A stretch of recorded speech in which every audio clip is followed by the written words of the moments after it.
ouvi uma grande voz que saía do templo e que dizia aos 7 anjos: Ide, derramai sobre a terra os 7 cálices da ira de Deus.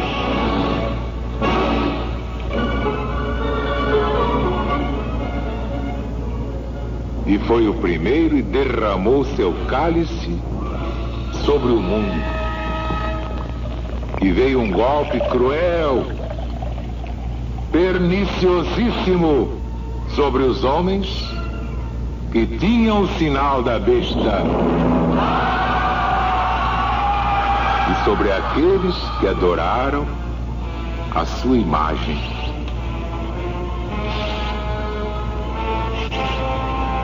Derramou também o segundo anjo seu cálice sobre o mar, que se tornou em sangue como de um cadáver, e morreu no mar toda a alma vivente.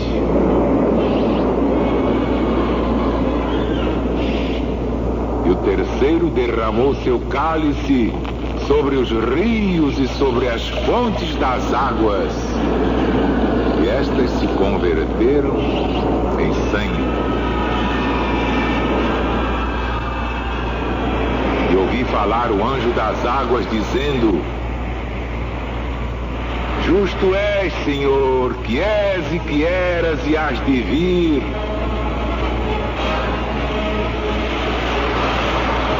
porque tudo julgaste. Pois eles derramaram sangue dos santos e dos profetas. Também lhes deste a beber sangue, porque assim eles o merecem.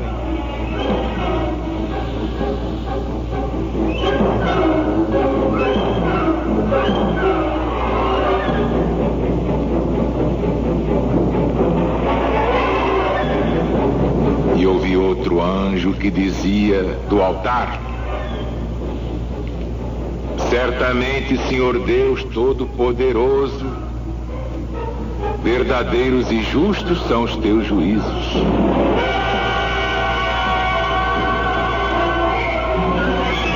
E o quarto anjo derramou seu cálice sobre o sol, e lhe foi dado o poder de afligir os homens com calor e fogo. E os homens foram abrasados com calor devorante e blasfemaram o nome de Deus, que tem poder sobre estas pragas, e não se arrependeram para lhe darem glória.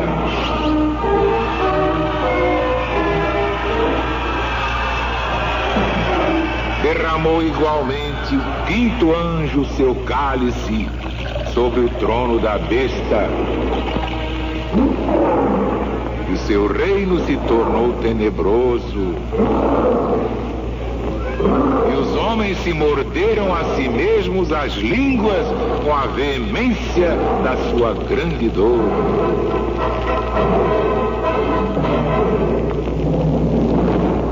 E blasfemaram o Deus do céu por causa das suas dores e das suas chagas, mas não fizeram penitência das suas más obras.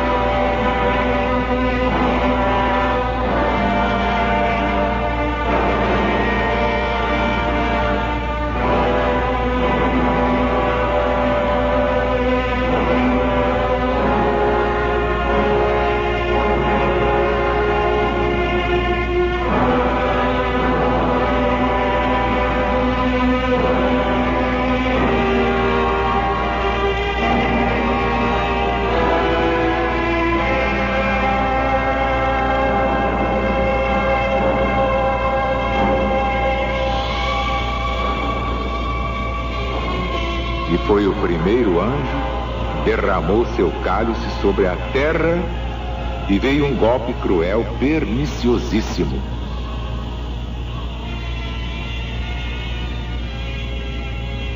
Na primeira volta cíclica, quais foram os atingidos por esse golpe cruel?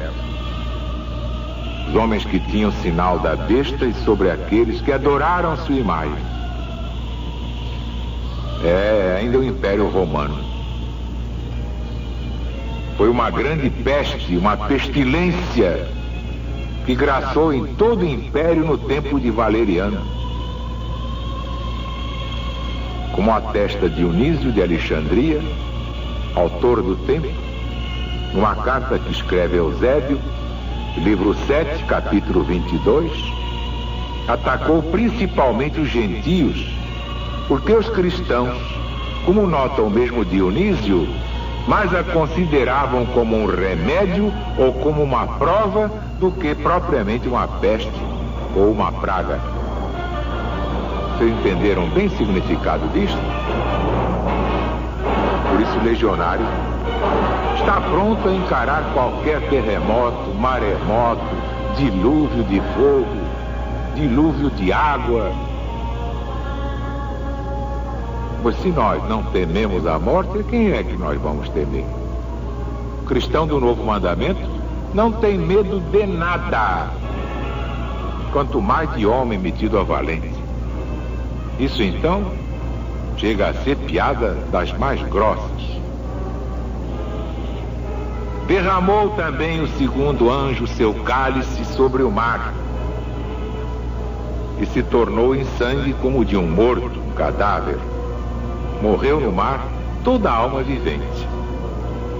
Claro que nesta quarta volta, isto é muito sério, mas na primeira ainda está circunscrita toda essa trama ao Império Romano, que estava querendo destruir o cristianismo nascente.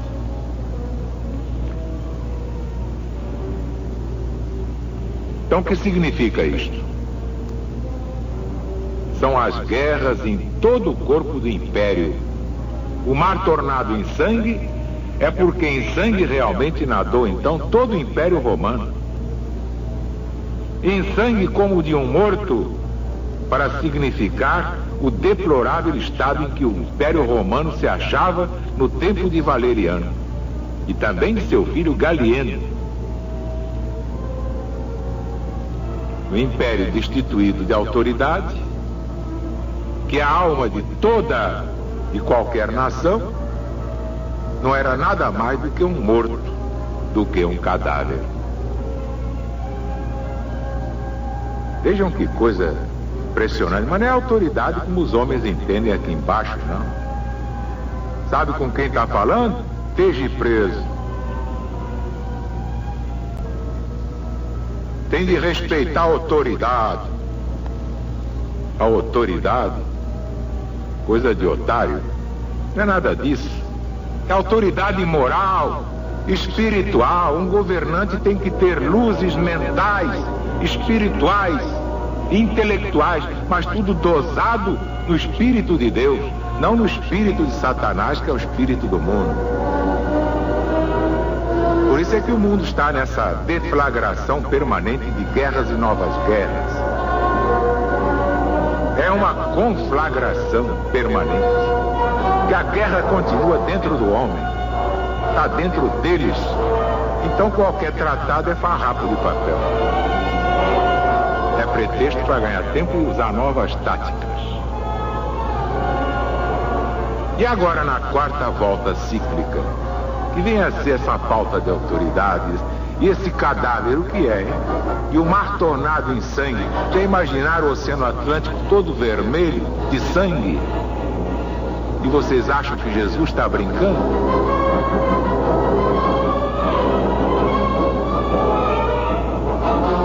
E o terceiro derramou seu cálice sobre os rios, sobre as fontes das águas, e elas se converteram em sangue. Mas claro que, na primeira volta cíclica, Os rios convertidos em sangue são as províncias ensanguentadas com as guerras civis. Porque então é que se levantaram os 30 tiranos, cujas vidas temos escritas aí por Trébélio Polião. Basta consultar História Augusta, é o livro dele. Nada menos de 30 tiranos com as suas loucuras. Coitadinho de Hitler, coitadinho de Napoleão.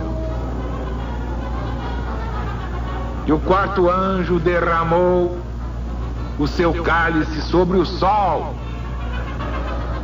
e foi-lhe dado o poder de afligir os homens com fogo e calor. Não é verdade, quando faz um calorzinho de 40 graus, que a gente se sente abrasado? Agora imagine de 80, de 120. O que é que vocês dizem, hein?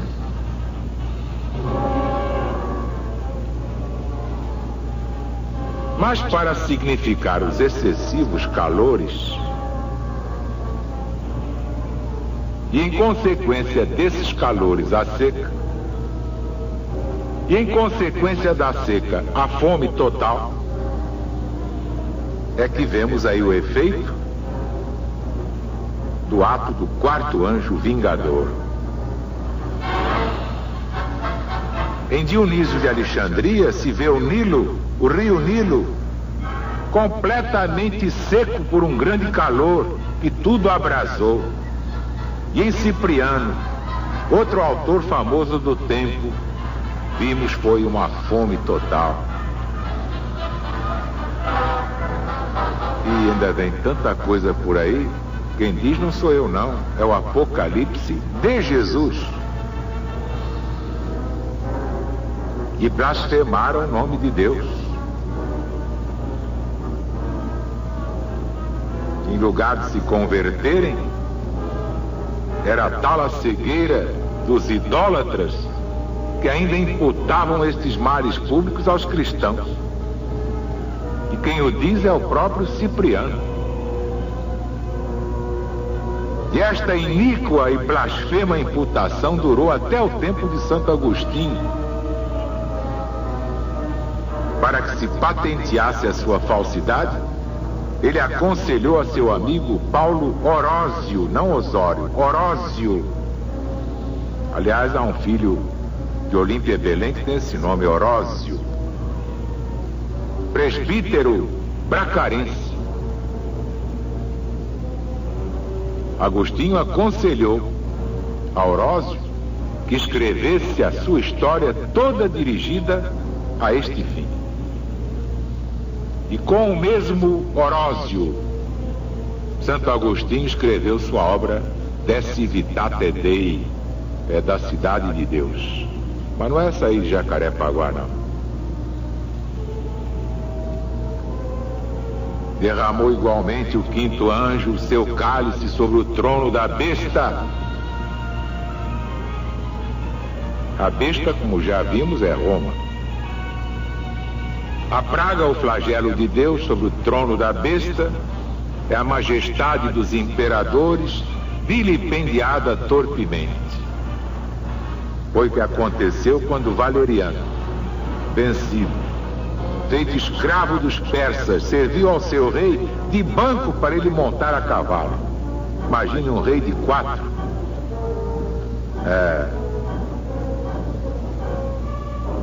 Poder só mesmo com Deus.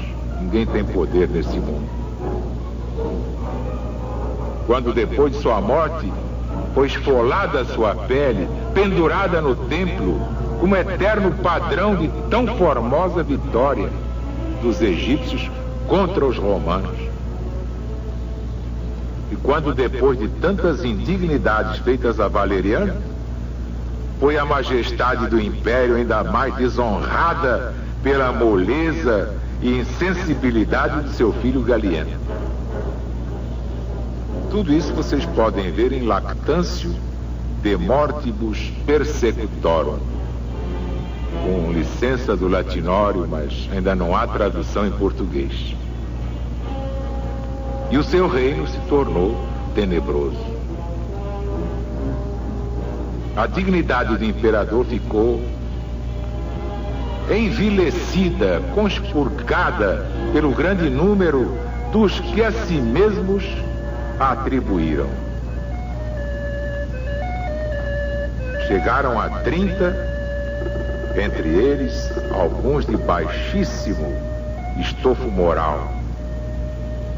Ajuntava-se a isto, para maior vergonha do Império Romano, que até mulheres quiseram governar Roma. Até as mulheres diziam: os homens não dão mais nada, vamos governar isso aí. Trebélio Polião põe na boca do Senado este clamor: livra-nos de Vitória e de Zenóbia. E por excessivos que fossem os outros males, o opróbrio passava a todos. Tal foi o golpe que a orgulhosa Roma recebeu no tempo de Valeriano, logo depois da perseguição. O outro golpe ainda foi mais funesto, porque então é que começou a inundação dos bárbaros. Para resistir a tantos inimigos, foi necessário, no tempo de Diocleciano, multiplicar os imperadores e os césares. Desta sorte veio a ficar desonrado o nome César, porque ficou patenteada a fraqueza do império. Um príncipe, sendo só, já não o podia defender.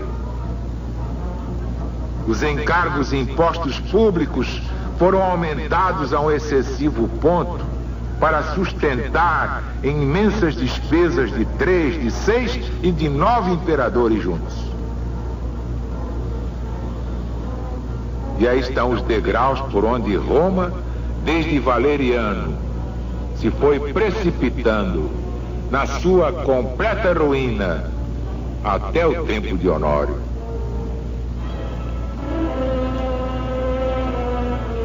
Que secou as suas águas para que se aparelhasse caminho para os reis do Oriente. Reparem, tudo que São João previu, naturalmente, ditado por Jesus, aconteceu. Tudo aconteceu, só falta a parte do fim do ciclo de 2000 anos. Quando é profecia de Deus, é coisa séria para se respeitar, que acontece mesmo. Não está sujeita ao calculismo de nenhum futurólogo. Ora, no estilo dos profetas, secarem-se as águas significa abrir passagem. Vocês encontram isso no profeta Isaías, capítulo 11, e no profeta Zacarias, capítulo 10, no Velho Testamento. E aqui temos o Eufrates completamente seco para abrir caminho a Sapor, rei da Pérsia, e aos outros que o seguiram para fazer guerra a Valeriano e os seus infelizes sucessores. E eu vi saírem da boca do dragão e da boca da besta e da boca do falso profeta 3 espíritos imundos. Este falso profeta é o império da mistificação religiosa, filosófica, intelectual, científica, misturada com a idolatria que graça no mundo até hoje. Que vergonha para o Brasil e para Jesus. Que vergonha. Idólatras em pleno século XX. Que vergonha. E esses 3 espíritos imundos, semelhantes às rãs, são espíritos de demônios que fazem prodígios. E tudo mostra que esses 3 espíritos são os mágicos, os adivinhos, astrólogos, que animavam os príncipes contra os cristãos por meio dos seus prestígios e falsos milagres. Ora, serem 3 as bocas de onde esses 3 espíritos saíam, denota 3 tempos em que os mágicos astrólogos valeram muito com os imperadores. O primeiro, Valeriano, ao qual este capítulo se refere principalmente. Dionísio de Alexandria faz menção de um chefe de mágicos que incitou esse príncipe a perseguir os cristãos, metendo-lhe na cabeça que tudo ia sair muito bem se ele assim o fizesse. O segundo, Diocleciano, um famoso adivinho chamado Tágies, se servia das suas adivinhações.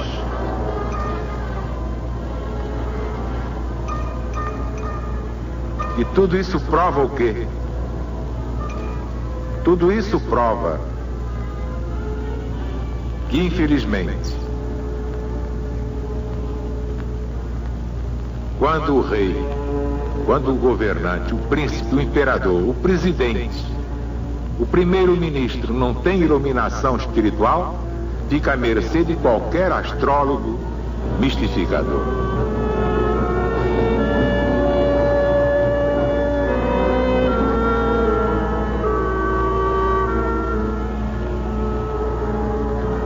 Bem, meus amigos, meus irmãos, amanhã voltaremos com o Apocalipse de Jesus segundo São João.